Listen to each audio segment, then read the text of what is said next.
Welcome, everybody, to the Jim Masters Show Live. Good to have you with us today. How's everybody doing? It's a pleasure to have you here. We are live worldwide right now on YouTube and Facebook and Periscope and Twitch. And we welcome everybody to our broadcast series. This is our nightly entertainment lifestyle talk show series. We are live every single day, 7 p.m. Eastern, 4 p.m. Pacific, broadcasting worldwide to an international audience of great viewers, or lovities, as they call themselves, people who like great inspiration, positivity. People like to get involved. They're very active with their comments, and they're amazing people. That's all of you watching. Continue to spread the word and tell your friends and family and colleagues about our entertainment lifestyle talk show series.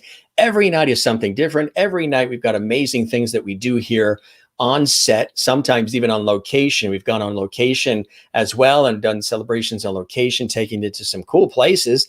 We went to the Netherlands. We went to Red Rocks. We took you to Malibu. We took you all over the place on location, along the southern New England coast as well. How's everybody doing today? I am your host, Jim Masters. We're in week number 23, some 150 episodes. Unbelievable. That's longer than the run of some TV shows these days. Great night last night with a very special guest, singer Maggie Perry. She was really touched by our conversation. So were her parents, and we really enjoyed having her on last night. Tonight, we have screenwriter and actress CHARLI Marie here, live and direct from California. And she's quite amazing as well. And we welcome everybody. It's good to see everybody here. Hope everybody is doing well. All your cast of characters are here, George and Jeannie and Gilligan. And of course, Silver, the Silver Lab, is here. We'll show them a little bit later. Lin, the big panda, is here, sitting now over there today. And of course, we have Jimmy, the clown that you guys love as well. So hope everybody's doing well. Again, our very special guest is CHARLI Marie. She's live and direct from California. We've got a very busy week of shows coming up. Amazing guests. I was just speaking with Phil Coulter, the legendary Irish record producer and musician, songwriter. He's going to be here coming up. I will tell you that he's coming on November 15th, Sunday, November 15th. Phil Coulter is going to be here. We just confirmed it today. So keep, watching and stay tuned. That's really exciting that the legendary record producer, again, musician, songwriter, Phil Coulter is going to be a guest, special exclusive guest on our show. He doesn't normally do these kinds of things, so this is really special. He's going to be here. Let's welcome our very special guest, CHARLI Marie, live and direct from California. CHARLI, welcome to the show. It's nice to see you. How are you today? Nice to see you guys too. I'm so excited to be on. Nice to see you. Thank you for having me. You're welcome. You're welcome. I know you've been looking forward to this for a while, and yeah. It's a pleasure to have you here on our show, and we're really excited to have you here. So you've been watching, and you love the fact that we call ourselves, or the viewers, or Lovities, and I'm Mr. Lovity, that whole thing, huh? Yeah, I love that. It's just, I don't know, people take it as so cliche, but love is actually very important to have. So I like it. It's really good. Really is. Now you're there in California, sort of around the San Diego area, right? Beautiful place to be. Yeah, luckily I'm in more of the San Diego area than Los Angeles. I mean, it's great work-wise in Los Angeles, but I feel kind of blessed to be a little further away from all the COVID stuff so that, my children, my family don't get sick. Right. Yes, because, when you're busy and you're on those sets, there's always this fear that you could get it and then bring it home without any realization that you even have it. And then the kids get it as well, right? So you're trying to be extra cautious, huh? I took actually, I have like a certification course that I took, a couple courses to get the certification for like safe set, like work, like how to make sure that I'm safe on set. However, I've been very blessed. The last couple of sets that I've been on they've been incredibly just professional and safe. And they had the last set that I was on with Bill Foster, he made sure to have like a specific COVID advocate person to make sure that, we were all safe. And she would bring around sanitizer and masks and whatever we needed consistently. And it was fantastic. I was really happy that it was that way. And my kids have been clean and I've been clean. And so, I just keep like Thank goodness, right? Exactly, exactly. So tell us a little bit. You and I were talking before we went live on the air that you have lived in a lot of different locations because of a Yeah. military connection as well. But how did you first get started, as an actress and a screenwriter? Were you a screenwriter first and then an actress? How did it all start for you? And when I were the oh early beginnings for gosh. you, Charlie? I've been like wanting to be an actress my whole life, pretty much. I was just too scared to admit it. And I finally decided to admit it like a year and a half ago. And I was like, you know what? A little bit before that, I was like, I'm going to go for a couple auditions. I'm going to take some classes. I'm going to see how I am before I go telling the people that I love that I want to do this. And then I actually enjoyed it. I loved it. I was like, you know what? Okay, I'm coming out of the closet, so to speak. I'm telling everybody. And I told my parents, my family, and they were really supportive, thank God. And so acting has always been my main thing. However, I've always been in school. I love school. I'm doing like entertainment business right now with LA Film School. And I wanted to, make sure that I keep learning consistently. So I never really understood the business side of things. So I was like, well, I should probably learn about that. Started school there. And I was hanging out with some friends and I started, I was writing some essay or something I had to do for school. And one of my friends goes, okay, he was talking to his other friend and he said, okay, Jovan, this is really great. I love the story, but your grammar and your syntax and it's kind of hard to read.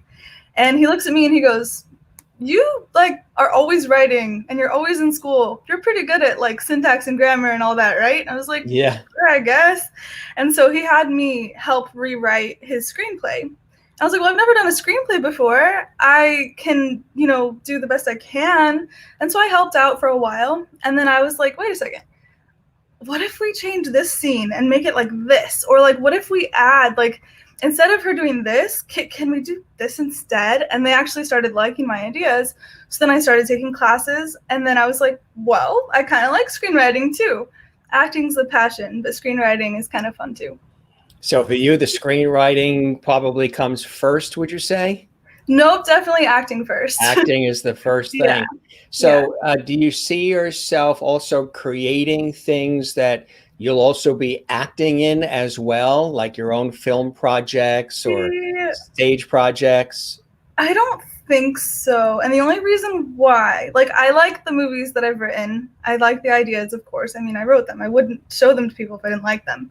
But I feel like it's a collaborative teamwork thing. And I really enjoy hearing other people's opinions and what they think we should, add to it and kind of like add extra flavors. Like if you have a different opinion than I do on something, or even if it's a similar opinion, but it has your own spark to it, I would much rather have the other person also contribute and we're working together than just like, kind of a sort of one-woman show where I'm like directing, writing, and acting in it. I could see it being really fun to play some of the characters that I've written, but I also I don't know, I'm very much like I would like to collaborate and like see what other ideas are and just bring it together and make a masterpiece together, So what really speaks to your heart? What types of material? Do you like the classics? Do you like comedy? Do you like drama? God. Do you like everything? Romance? Maybe a or little science less fiction? on the romance side. My all-time favorite movie, because I claim that I have favorite movies all the time, but the one that I always go back to, my best friend pointed it out the other day. I was like, what's my actual favorite movie? And she's like, well, yesterday you said it was The Greatest Showman. And the day before you said it was The Pursuit of Happiness. But like the one that you always go back to is Ever After with Drew Barrymore. Sure. And it's kind of more classic, it has like, it's like the French Renaissance time period, which I love that time period. It's just so beautiful. And there's, the like bureaucracy between them, and it's very witty. Like I love really, really witty stuff, like kind of the Gilmore Girls way of talking, Right, exactly. And that's always just fabulous to me. And then it's also a Cinderella story. So there's that like redeeming ending of just pure inspiration. And so I think I go for the witty, inspirational type of things, like even, Pursuit of Happiness, even like like classics, like, I think, I don't know if you'd consider it a classic because it's not, Marilyn Monroe, but like, the like Braveheart and stuff like that, where it's like you can watch it 1,000 times. Even like Right. Lord of the Rings, you could watch 1,000 times and it's still inspiring at the end. What do you think of The Wizard of Oz, Gone with the Wind, all those real classic I films? love those. I was actually telling my daughter the other day, I was like, we have to watch Wizard of Oz because she's never seen it. She's 6 years old and has never seen it. And apparently her father's like great aunt is the actress who played Dorothy. And I was like, girl, you have to see this. Like, Judy Garland. Yeah, apparently. That's Judy Garland. Yeah. I don't know the full story, but that's what they've told me. So I'm like, that's pretty cool. Now my daughter has to see this. Everybody's welcoming you. Lots of welcomes coming in here. Welcomes and Jennifer, welcomes for everybody. And thank you, Sharon. Dante CD, who actually is in San Diego. Hello, all Lovities. Cool. Welcome to Libby Hall. Yeah, you're now a Lovity. And Merlin in Canada, who's our viewer of the week, asks, have you ever done a Hallmark movie? The Hallmark movie channel? I haven't, but I would love to be in one. That would be super cool. Tesla Bella, who's our fantastic guest tomorrow night's watching. Nice to see you, Tess. Happy to say hi to all the Lovities. She'll be here tomorrow. She's a wonderful actress, comedian, voiceover artist as well. We're going to have a lot of fun with Tess tomorrow. Lots of great comments coming in here from everybody. Welcoming you. Thank you, Anne. From all around the world. Willie is in the Netherlands. She's watching in Europe. Juanita is in South Africa watching. Wow. South Africa. Yeah. That's quite a journey. Carla is in Brazil. Mary Bishop. Kathleen's in New York City. Marilyn's in Wichita, Kansas. Avril Britton is in England, United Kingdom, and Hampshire. Goodness. Hammond is here.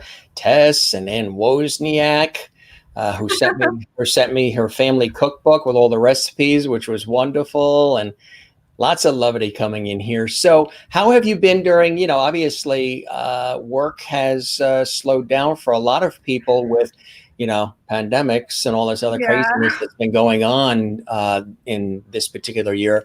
How has it affected you? Obviously, you've got the kids there to take care of. You're trying to maintain your career. How's the change for you? It's been hectic, to be honest, but it's still like we're still staying afloat. We're still doing really well. I honestly feel extremely blessed. We've worked very hard, to get to where we are. And when this happened, it wasn't absolutely devastating, but it was definitely scary. And I was concerned with, all the people that don't have things to be, like, for example, there's plenty of people that don't have homes to stay inside in. And it's just, I wish there was something we could do to help all of them and to make everybody be safe and secure and just know that everything's going to be okay, Personally, my kids, they stay home now. They do the homeschooling thing, which is actually kind of fun. When I first had my oldest son, he's 8 now, but when I first had him, he didn't talk and he was 2.5 and we were concerned, and he's autistic. And actually I started going to school to learn how to teach, children with autism. So I did everything but the student teaching part. I did about half of that. And then his dad and I went through the divorce and stuff, so I didn't do it anymore. But so I have some of the training to be able to teach them personally. And then I also got a lot of certifications specifically for autism because, my son had it. I definitely wanted to make sure that I was equipped to be there for him in every possible way.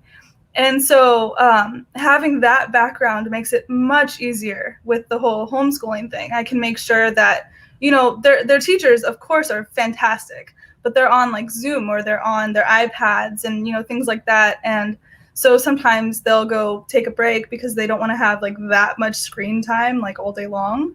So during the break, they'll be I'll get them food or let them take a break or whatever. But then my daughter she's really into science. She just loves science experiments, anything science.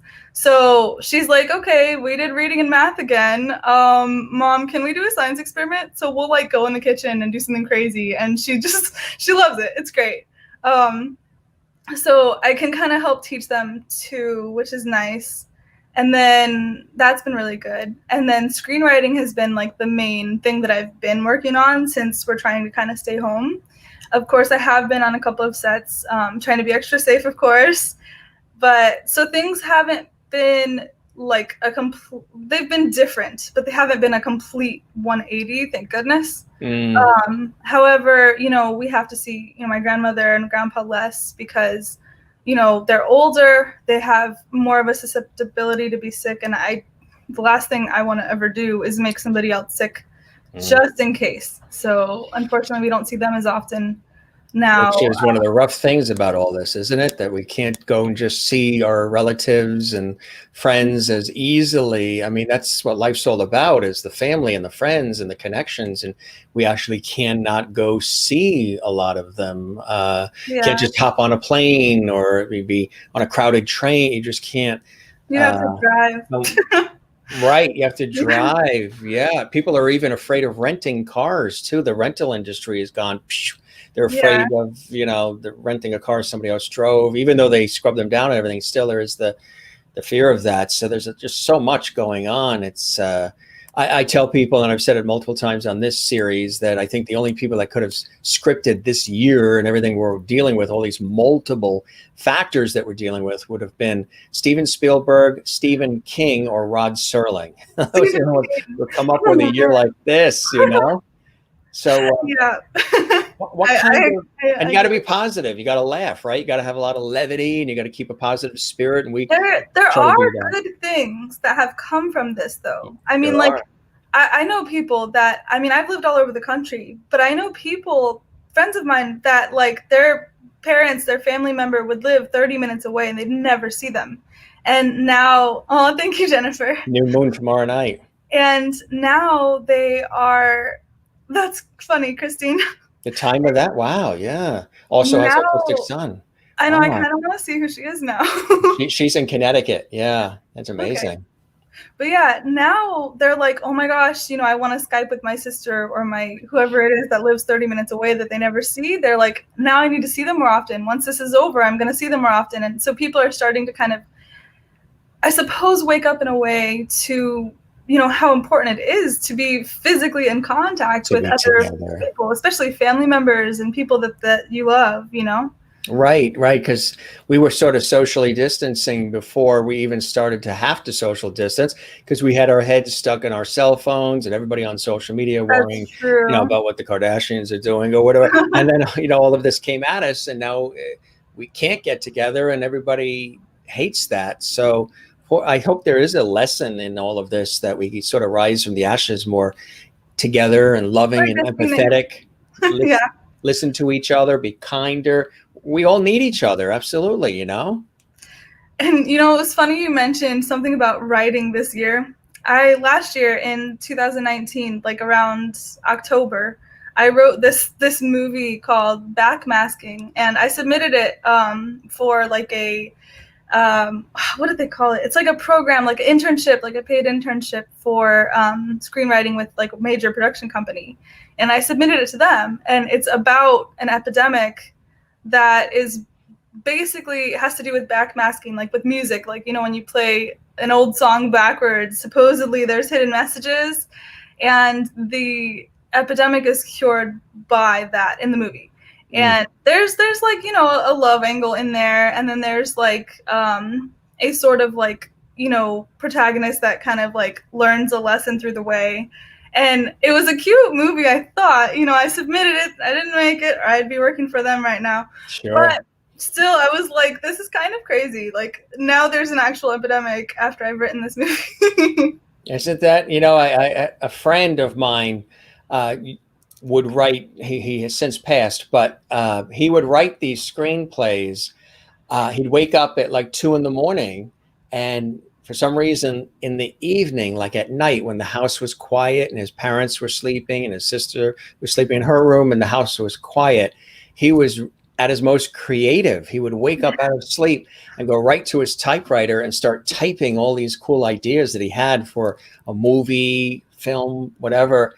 But he always had the fear of rejection, so he would have them in his drawer, in his bureau, stacks of all these screenplays and all these fabulous ideas for shows and everything. And the same thing would happen to him all the time. A year or so later, the same exact thing that he wrote but never submitted would show up in the movie theaters, or on stage, or as a TV pilot or something. And he would always shoot himself saying, oh no, why didn't I? Because he was fearful of people not liking it. So he would write it, create it, and then didn't have the gumption to send it in. At least you have the gumption to send it. But the fear of rejection is major, though. Like, I feel him. Yeah. I so get it. Yeah. Oh my gosh. I mean, I was rejected for this one. Like, it's definitely, the fear of rejection is huge. I'm kind of like the thought is usually like, okay, there was an audition I did last week, like a self-tape audition. Normally, I will spend 30 minutes getting ready, putting makeup on, doing my hair, whatever, right? And then I might even do the audition like 10 times and then look at it and be like, I don't know which one to pick. Forget it. I'm not going to submit it. Just forget it completely. I do that too with self-tapes. Yeah. I'm just like, forget it. Do you like self-tapes or no? Do you rather be there in front of the people? I would rather personally be there. Me because too. There's no like the fear of, there's so many different fears when you're just submitting a tape, but in person you have your audience. You can, directly like sort of feel them, talk to them, and, basically be completely like vulnerable as an actress, right? But also open, like vulnerable and open to criticism, to what they say, to if they, say, hey, I want you to redo that, but completely angry, then right. You know what to do. Whereas if you're sending a self-tape, it's like, okay, let me just pray and hope that it's perfect the first time, because they are only going to see it once, And that's it. There's no like connection necessarily with the casting director or the producers, and normally that's what you would have. They'd be in the room and there would be the eye contact and maybe some joviality or something, and you can communicate with the other actors and actresses who are in the lobby waiting as they review their scripts, and I've done plenty of that too. And there is something missing. I've done quite a few self-tapes for commercials, for freelance hosting stuff, and voiceover work, and it's there's something missing. It feels, I mean, I know that's the way it is and that's the way it's happening now, but it almost feels factory assembly line. Like you don't feel as superficial, maybe. Like you don't feel as appreciated. The good news is you can, like, let's say, you live in New York, because I lived in New York for a while, and I would submit stuff that was in LA because I have family here. I could easily come out here and shoot stuff. I mean, I have family in New York. So I could easily, audition for something in New York, and then if it was a self-tape, submit it, and then, be able to go from there. Whereas back in the day, before they did self-tapes, I bet you had to fly there, do the audition, and be like, oh yeah, I'm going to spend however much it costs to, take an airplane out there. I'm going to spend $1,000 to go out there and do all the things. And then after that, not make it, and it's a wasted $1,000. Or now we can do the self-tape. So I see the pluses, but the fear of rejection is greater with the self-tape. And I had like a personal achievement moment last week, because I was like, you know what? I'm not going to do my makeup. I'm not going to do my hair. I am going to, I'll put on a different shirt, whatever. But because they wanted a specific color, so I'll put on their color shirt that they asked for. I'm going to do it for a role, for a film? And I'm going to submit it. Yeah. And I was like, I'm just going to submit it anyway. I'm just going to do it. I'm going to go for it. And it was whether I make it or not, I mean, it would be fantastic if I made it. It's for a really nice production company that I love. I would love to make it. But if I don't, I can still be satisfied with myself that I made that personal achievement of not having the fear of rejection take me over, And I think that as a person and as an actor, if instead of just every time I get rejected getting knocked back down, because that's the thing, it's it's an ongoing joke that as an actor you're constantly being rejected until you finally are like a household name or something, right? Sure. But instead of just like letting it knock back down every time, I've noticed that if I make a sort of progressive step each time personally, it doesn't feel like much of a rejection because I'm really trying to grow anyway, you know? That's right. Exactly right. It's all part of the growing process. It's all, Yeah. and sometimes if there is a rejection, instead of getting mad or staying down in the dumps or reaching for the bottle, that was perfectly timed on cue. The other bottle. Instead of reaching for the bottle when you're rejected, you take that and you learn from it. Maybe, sometimes there's been a lot of situations where the company that is, say, for example, it's a commercial and it's for a furniture store, and the owner of the furniture store has sort of an idea of what they want, the people, the talent, the look, but then they change it, and then they change it again. No, we want the brunette. No, we want the guy. No, we want the girl. No, we want the tall one. We want the short one. No, I think, and then the owner says, no, I think I'll be in the commercial, meaning the owner will want to do that. So sometimes they don't even know what they want as they're in that process. So you can look at it that way too. And then also sometimes, maybe what they're saying could be constructive too, because maybe there is something that any of us could be doing that maybe we could tweak or fine tune, especially if the person has been in the industry for a long time and they're sort of trying to give us, it's all in the delivery too. If they say it in a way that can be constructive, like, you're not necessarily what they're looking for this role, but there's this, and, just fine tune this or tweak this. That could be very helpful too, right? Yes. However, unfortunately, again, with the self-tapes, a lot of times you don't get any of that. You just get nothing back. You send it and what I've tried to really, really like hone in on is what you said at the beginning, where sometimes it just doesn't align. Sometimes they want somebody a little taller, and I didn't do anything to not be taller. Like, that's just, I just happen to be kind of short. So sometimes if I can mentally kind of go, okay, the reason that I'm going to take from this situation, since I don't know, they just never called me back, right? In this scenario, the hypothetical scenario, I would go, okay, well, I'm just going to take it as though there's something different. It just didn't align, and that's okay. Right. And then at the same time, go, okay, but personally, if I review my tape, since thankfully it was a self-tape, I review my tape and I go, oh, well, I don't like how I did that or that. So I kind of constructively criticize myself, and I try to pull myself out of my own self as much as I can to be able to watch it and then look at it as objectively as possible. Or I might even ask a friend to review it and say, hey, what did you think of that? Or maybe even if I could be close enough to an enemy to ask them, that'd be perfect, because they would totally love criticizing it. So then I have the criticism, the constructive criticism, to go, okay, I can fix these things on a personal level. But with this specific audition where they never sent anything back to me, I can kind of go, okay, but we didn't align, and that's okay. And so it's not, I'm not going to watch that commercial and go, that girl's blonde, I'm blonde, why didn't it work, and get all jealous or upset. Instead, it's like, okay, they aligned, we didn't, that's fine. But then at the same time have the background constructive criticism where I'm like, yeah, I probably shouldn't have shaked my head so many times, or I probably shouldn't have talked so much with my hands, or whatever it is. So when you look at it, what was the very first opportunity that came your way, Charlie Marie, that you would consider one of the bigger breaks for you? Something where they called me back and I went for it, or something like that. Something that you went for, they called you back, you went for it, got it, and by being a part of that production, it has opened the doors to other things. So it's sort of like that big opportunity. Gosh, I feel like everything has moved me quite a bit more forward. Like, everything I've done has just propelled me forward even more. The most recent thing would have been, the thing I had told you about with Bill Foster. It was just such a professional set. The people were extremely nice, extremely great. And it's just, I feel like it's another pull forward. And then before that, I shot a trailer for Wicked Ally, where I'm the lead detective.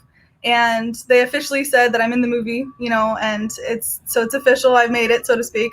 And we're shooting that hopefully, this coming spring. We're actually looking for some more funding for that. But one of the biggest things was, it was like a very different, like, I'm, more like kind of the cute, friendly type. Well, I'm a detective in this one. I'm not exactly demure, but I'm like more like detective, Yeah, yeah. Right. So it's very different from my normal personality, and that was just huge and like crazy fun to do. And so acting in that was huge. And also, I was able to establish a good relationship with another one of my acting coaches, and he has been teaching me like exponentially stuff that I mean, he's great. I love learning from him. So it's, I feel like it's been a consistent growing thing ever since, thankfully. It's funny because I've interviewed people who've been in the business for decades and decades and decades, and they've been in so many different productions. And I'll ask that question, and they'll say, I'm still waiting for that big break.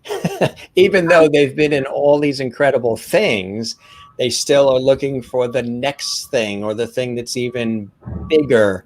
How have you dealt with not being too critical of yourself? Like, I'll see things that I've done on television and other media, and usually I don't like it right away because I will be, I'm a professional, so I'm Yeah. looking at it differently than the casual viewer, the casual listener is absorbing it. I'm looking for specific things. I'm always looking for things to be wrong so I can fine tune them and work on them.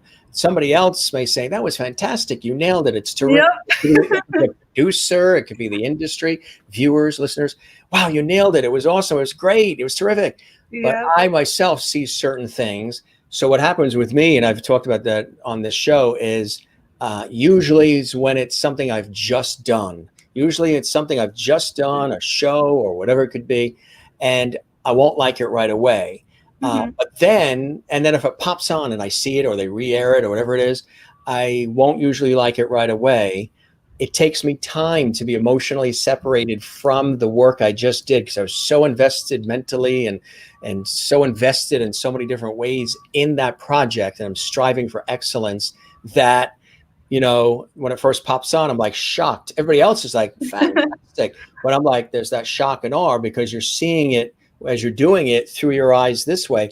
Now you're seeing it in reverse as everybody else is seeing it or hearing it. So it takes me time. I could pull tapes out from shows I hosted and performances I've done and all kinds of different things from several years ago, watch them now and appreciate myself and the work I did more now from then than what I just did now. It takes me time to emotionally detach from the emotional investment that you put into the work. Are you like that too? Sometimes when you first see it, you're like, I'm a perfectionist. That's So part of it it could have too, been the part first of it. thing I did, forever ago. And I watch it and I'm like, yeah, I need to fix all of that. Like, I'm just like, no, I need to fix this and this and this and this and this and this. And I have like a list. Like, it'll just, I mean, I have ADHD. So it's like a web of things that I'm like, I need to fix all of it. And so I sit there and I criticize myself every single time. But something that I've learned, like back when I played volleyball in high school, I had to learn this because I would criticize myself so intensely that I didn't want to be in the game. I would prefer to be benched. And it was like I remember my godfather came up to me one day and he goes, Mija, why would you prefer to be benched? You're here to play. And I was like, because I'm not good. I messed up this last time and I messed up this in practice and I messed up all these things and I named all the things. And I was criticizing myself. And he's like, okay, the difference between criticizing yourself to where you hurt yourself or criticizing yourself to where you learn from it and being constructive have you heard of constructive criticism? At the time I didn't yet.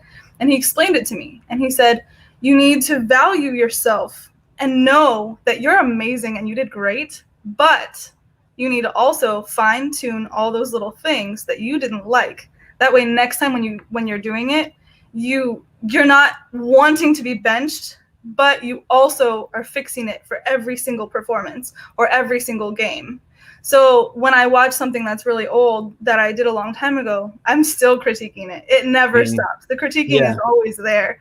But I simultaneously have this sort of love for past CHARLI, where I go, but that's all she knew at that time. That's what she could do at that time. But I know that present CHARLI and future CHARLI knows a whole world more, and I'm going to do better every time. And so it's kind of like that. Usually what I say too, I'll say, you know what, when I look at tapes from before, I'll say, you know what, everybody was saying you were great, you were spot on, you were brilliant, all those great things. I wasn't hearing it then because I was still looking to improve and perfect and fine tune. But now I cut myself more slack and I say, you know what, under those conditions, with that level of experience, with all the chaos that was going on around me, I pulled it out. It actually is pretty good considering, everything that was going on around me at that time, all the craziness in the studios and everything that happens. So I'll cut myself more slack later as opposed to right now. I mean, sometimes you can have people you work with and the minute they do something, they're like, that was me. I did that. That was the best. That was superior. And I'm like, maybe not. I've never been that way. I've never been. When I started having my children, as they got older and started doing things, I try to love, past CHARLI like I would my daughter. Right. Like, okay, I can see that she made a mistake. I can see that she needs to fix it. But it's still, it's still somebody that I love. It's still somebody that, I can still cherish what they did do, even though it's totally a mistake and totally needs to do like 50,000 things better. I know I can do that next time. And there's always more opportunities to do more things. So, you just keep going, keep growing as much as possible. Somebody asked, do you dance and sing, and would you like to be in a musical? Oh my gosh, that's a dream. I want to be in a musical so bad. I have this fantastic voice coach who's constantly helping me, get better. Personally, I don't like my voice, but I'm sure I will eventually once I keep training with him and keep going. And yeah, I have danced before too. So I would love to be in a musical. Something like, The Greatest Showman or something like super cool like that would be fantastic.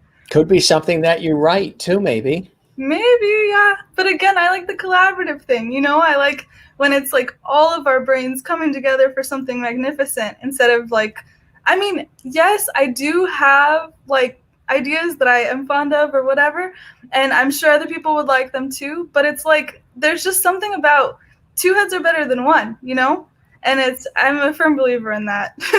Absolutely. Yeah. Community, sense of community, a village, people collaborating and working together for the common good and the common cause. That's what the industry is, big with that. Sense. I mean, the good side of it, The good side of it, exactly. What are some of the crazy things that have happened in your career thus far that you've experienced? I mean, I've been snowed in on radio stations and snowed in at TV studios where we were there all night long and with the crew, and the people were sleeping on desks and floors, and we were on the air all night, and some really cool things that have happened. How about you? Anything that like personal mishaps, like like accidentally spilling coffee. Like when I first meet somebody, I spill coffee, and I'm like, oh gosh, I'm so sorry, and it's just because I was nervous that I met somebody new that was like super cool, and I spilled the coffee one time. And they were wearing white slacks, and I was like, right? I will hold my coffee so close to me from now on. Right.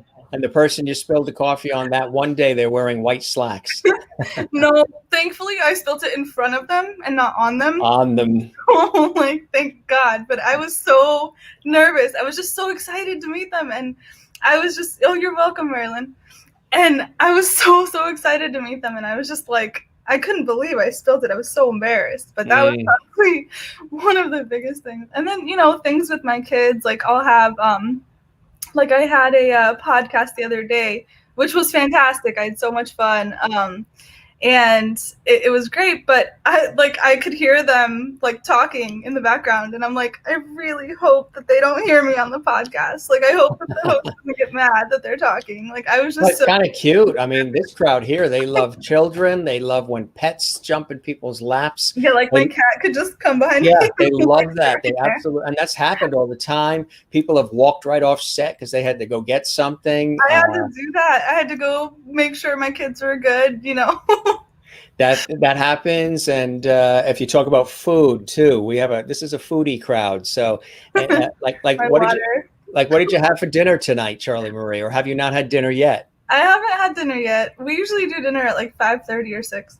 What are you probably going to have? Mm, Believe me, they want to I know. don't know. I was thinking about like, I don't know. Honestly, I have to go look at the kitchen.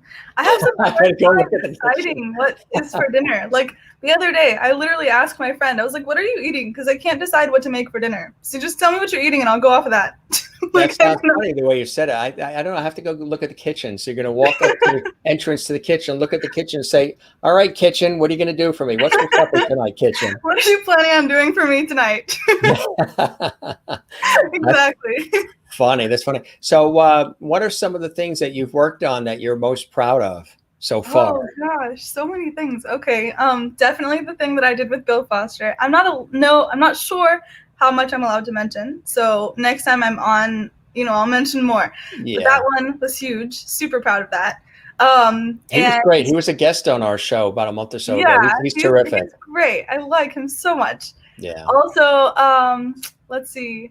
Eternity was one that I also was associate producer on. My role kind of went down a little. I was just like a background nurse because I was script supervisor as well. And Yeah. I had to make sure that, everything was perfect as much as possible and, stick to the script, tell actors their lines, that sort of thing. And I didn't really, it's harder to be one of the actors if I'm also doing that. But I think they did a fantastic job. And that movie I was definitely extremely proud of. I mean, I cried, I laughed. I was like, I just love this movie so much. That one was great. What else? Let's see. The other one, Wicked Ally. I mean, that one we still have to shoot this coming spring, but the trailer was already fantastic. And it's just, I've read the script like 1,000 times. And actually, the screenwriter is actually a pretty good friend of mine now. Lee Feathers, he wrote it through and, he was like, hey, read through this, tell me what you think. And then eventually he's like, you want to be the detective? Because you make a great detective for this. And so, thank you, Jennifer. Hugs to you too. And so that one, I'm just like, I can't wait for that one. Like that one's going to be super fun. Plus I get to play detective. I get to wear this cool blazer and high heels and like, it's going to be great. That's awesome. Is there anything that, do you have a dream list, a bucket list of things that you would love to be in terms of the genre and the type of projects? A musical, like he was saying, definitely a musical. Like on Broadway type thing? A Broadway? No, like a musical movie. Like, a musical movie? Something I could put on in the living room with my family and friends and be like, check this out, dude. I'm the lead in a musical and like be so proud of. So do you see yourself more towards film than like stage? Definitely film, yeah. Much more than stage and much more than television? Yeah, television too would be really cool. That was my second thing. Like maybe like a sitcom or like a Riverdale type thing or, something like that where it's ongoing because you get to know your character on such a deeper level. And it's just like, I can't, it's so hard to explain how like intrinsically happy that makes me. Like just to seriously go into your character and just completely like feel them and know them and everything. In a series like that, you have more opportunities to do that. In a movie, you can too. Obviously, it's the same amount of like going into it, but it's like you do the one thing and you're kind of done. Whereas with a series, you can come back, you can do it again and again and again. And I love that idea. So a musical and a series. That's very nice. How about singing? As far as just doing singing, like a CD or anything along those lines? That would be cool. Yeah. I honestly haven't thought about it much, but that would be fantastic. Like that would be really cool. What about your kids? Do you see any talent coming their way? Do they have any interests? Oh, yeah. Young budding talent happening in the household there? Yeah, I have like a guitar, a violin, drum set. I have all this stuff, like a kid drum set, not an adult drum set. And they sit down and they go for it. My 3-year-old loves the drum set the most. Of course, he's always trying to tear my violin off the wall too. He's like, I want to play the violin. Can I play it? And I'm like, oh, goodness, you can't even hold the thing. You're too small. Like, you can try, And they're already like setting up their own little band. It's cute. Stacy, my daughter, will like sing, and my son will play the drums, and my other son is like, I'm gonna be a pop star and I'm gonna play the guitar, and I love it. So Mom, let me borrow your guitar. I'm like, okay, sure. He wants to be a rock star. So Merlin was asking, what kind of music do you like? I like everything except for maybe like the super, super extreme stuff. Like there's certain songs that I'm like, I don't really love this song. But I do like pretty much everything. I know some people would be like super happy and some people would be like, but I do really love Taylor Swift. My best friend, not so much, but I love her. And just like everything that's, I like uplifting stuff, I guess. Of course, there is also like a great time, like when I'm feeling a certain way, it's great to listen to like Our Last Night, or like things that are more like not so poppy and happy. Right. Yeah, Something that has more meaning and depth to it. Yeah, more like inspirational, screamy stuff. Like, like if you're in a bad mood, it's just great to just put that on really loud on your headphones and just be like, I'm angry at the world too. And then, once you're done, you go back to Taylor Swift. Right. Do you like any of the old school stuff too? The stuff from 60s, 70s, 80s? I don't know like every single name of everything. I definitely love the Beatles. And I know that anytime my grandparents would put on music, I was always like, I love this song. I love this song too. But I didn't know who they all were. Right. So, it's new to you. My grandpa, right. He has the best male voice I've ever heard. Like he was singing and I was like, oh my gosh, I just love your voice. Like, can you just sing all the time forever? And he did no singing before? He wasn't a professional he singer? sang when I was a kid too. But I don't know about professionally. I think he just does it like while he's around the house doing stuff. Like he'll be redecorating the bathroom for my grandma, or like not redecorating, but like rehammering things and doing all that kind of stuff. And he'll be like singing the song and I'm like, Grandpa, sing more. And he's like, I didn't know you were listening to me. Get out of here. Get out of here. He thought he was singing alone, like singing in the shower. Yeah. But he has the best voice. Like he needs to know it, Exactly. And I imagine the family's proud of you too. I hope so. The things you're working on, the things you've accomplished, huh? My grandma, she definitely says she is. My dad and stepmom are. My mom seems to be. It seems like they are. I really hope so. That would be really nice, if they were. Mm-hmm. So. You mentioned violin. I played violin in school. Did you study violin? Yeah, I love the violin. It's really not fun. It's not an easy one, is it? No, it's definitely really hard, especially like at the beginning when you're first starting and you accidentally like hit two of the strings or the two at the same time. It's like you have to really angle everything perfectly. You really, really and do. Holding the bow is a lot harder than it looks. Absolutely. We've had several violinists and fiddlers on, and it really is a tough thing. But once you master it, would you say that you're good now? Yeah, it's like holding a pencil now. I could like go around holding a pencil forever and not even realize it's in my hand. It's the same now with the bow. But back then, I remember when I first started, I was like, how do I hold this like this? Because you're supposed to keep your hand rounded, like a C. But at the same time, hold it. And it would hurt my wrist. And I'm like, my hand's cramping. I don't know.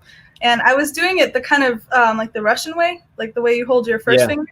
Right. But she said, no, try it the French way. Try going like this instead. Mm-hmm. Hold it, with this knuckle instead of this knuckle. Right. Actually, with this knuckle instead of this knuckle. Exactly. And so I did it the way she said it. And now I'm like, okay, I can, it's easy. That's it. Do you do any other string instruments? I would like to learn like a lot more, but really just the violin, a little bit of guitar. I'm still learning, Yeah. I want to get a piano because then it'll be easier to practice singing and I can, teach my children a little bit easier, but I think I have to save up for one of those. Those are pretty expensive. Yeah. And then you have to find room in the house for it too to fit it in, right? That's like Yeah. So you mentioned some of the projects. What are some other projects that are coming up for you that you're excited about that maybe are on pause right now and hopefully they'll be resurrecting soon? Or is there anything that you see progressing? There's so many things that I'm like waiting to hear back. Like, for example, there was one where I'm a mafia boss's wife, and I have like, my hair like slicked back on this side because it's supposed to look like an undercut, and I'm supposed to be like, I'm wearing this like red leather jacket with studs right here, and I'm a mafia boss's wife, so and that one was super fun. I loved the boots I had to wear. It was great, but I don't know exactly what we're doing with it. Like, I'm not sure when the next thing is going to be. Right. I'm hoping that we can do it soon, because that was definitely a fun role to play. That was a fun role.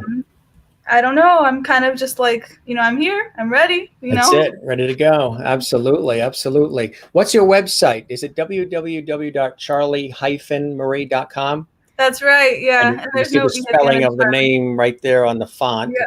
It's CHARLI. And then there's a hyphen of Marie.com. That's fantastic. If folks want to check out some of your work. Charli Marie, this was amazing having you on the show. Thank really you. An absolute delight. Keep me posted on the projects, the cool things you're doing. Hopefully, when I'm on a TV shoot or something out in California, we'll hook up and maybe, get a bite to eat. It'd be fantastic. It'd be awesome. And that'd be so cool. Yeah. You were really great. Thank you for having me. My pleasure. My pleasure. Before we go, one bit of advice maybe for somebody that is maybe a young boy or young girl watching this live or watching this on our YouTube channel at Gym Masters TV Archive, who's considering going into this line of work. What would you say to them? I think the first thing, there's so much advice out there, but I think one of the biggest things is, put your heart into everything you do. Wherever you are, be present there with your whole heart in it. And, that's the best way to do everything. Like, when I'm on set, my whole heart is there. When I'm at home with my children, my whole heart is there. And I give them as much presence and devotion as I can in both places. So that's the beautiful thing, right? Great mom as well. That's a beautiful, beautiful thing. Well, we wish you nothing but continued joy and blessings, Charli Marie. And thank you, and you guys too. Yeah. Did you enjoy yourself? Yeah, thank you again. It was really great being on. Lots of laughs, lots of fun. And levity. Yeah, exactly. That's what it's all about. Well, you take care. You be well, and we'll see you again soon, my friend. Thanks for joining us on the show tonight. Thank you very much. Bye-bye. Take care. Bye, you too.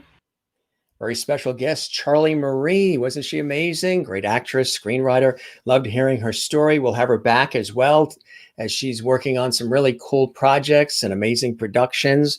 And I love when I get a chance to chat with folks and have an opportunity to learn about them and to share all of that with all of you here on the Gym Masters Show Live. Everybody thanking, yes, all the Lovities coming out. Viewers, thank you, Charli, for a wonderful evening. You're delightful. Merlin, Charli, welcome to Lovity Hall. You're now a Lovity. Juanita in South Africa, great interview. Thanks, Jim and Charli. Our pleasure.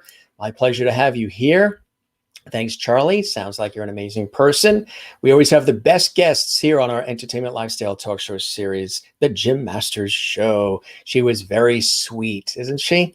Absolutely. Thanks to Charli for sharing with us and such great advice. Enjoyed her in Lovity Hall. Nice show. Thank you. My pleasure, Sue. Pleasure to have all of you here. And thanks for joining us, everybody. It's a pleasure. I just want to let you know tomorrow night, we have an amazing guest as well, who's actually been watching. Actress and comedian and voiceover artist Tess LaBella is with us Friday night, Saturday night. Mac Award winner. He is tremendous. Lenny Watts is going to be with us. Yes, we're very excited about that.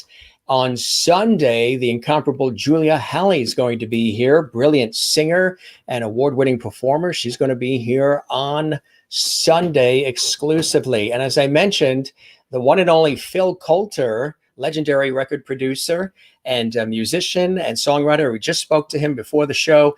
He is going to be here on November 15th.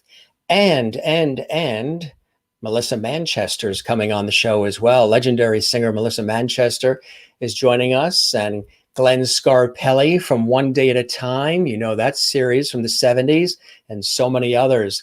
You guys take care. We're going to wrap up the show. We'll be back tomorrow, 7 p.m. Eastern, 4 p.m. Pacific, live right here on the Jim Masters Show. Don't forget to relax, to breathe, to love one another, take care of one another. You guys be good to one another. And thanks for joining us on the show. We're going to scoot off quick because there are major presidential town halls starting like right now. So we're going to watch those. Good night, everybody. Thanks for joining us on the Jim Masters Show. Have a good night.